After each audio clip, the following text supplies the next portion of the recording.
Thanks, Pete. Well, how are the animals at the new zoo coping with the cold? Neil Anderson joins us live from Suamico. Hi, Neil. Hey, good morning. Yes, the animals are coping with the cold, and in some cases, you know, like behind me, we have our cougar exhibit, you know, and they'll spend a lot of times indoors, you know, when it's this cold. So they've got some heated areas inside.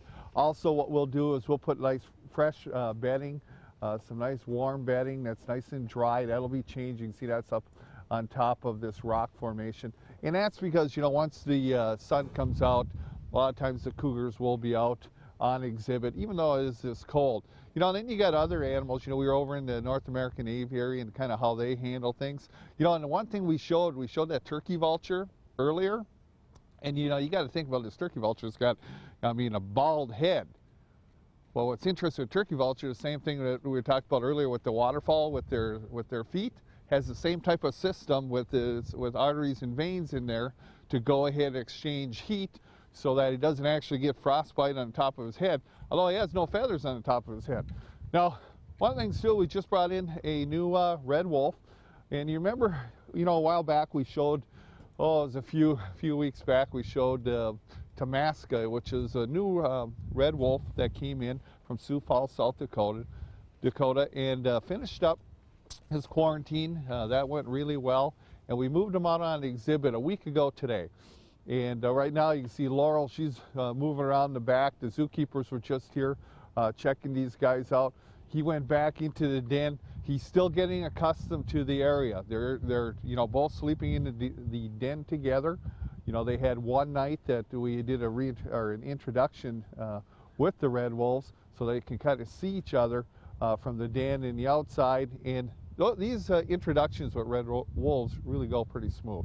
The great thing is, with this particular program, you know, there's only about 100 red wolves left out in the wild, North Carolina and off the shores of Florida on an island.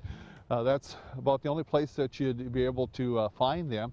You know, there's a little over 200 in the captive breeding situations, which approximately, I think it's like 38 zoos. But we had to switch our male. He went to Point Defiance Zoo out in Seattle. We brought him in. He's a proven breeder, and we're really hoping that, and we had to get him in before the breeding season, which is late winter, that we'll have some nice, you know, we'll have some pups this spring. You know, and normally we'll have them, you know, after about a 60-day gestation period. You know, we probably could look anywhere from 2 to 8. So really hoping that this is going to work out.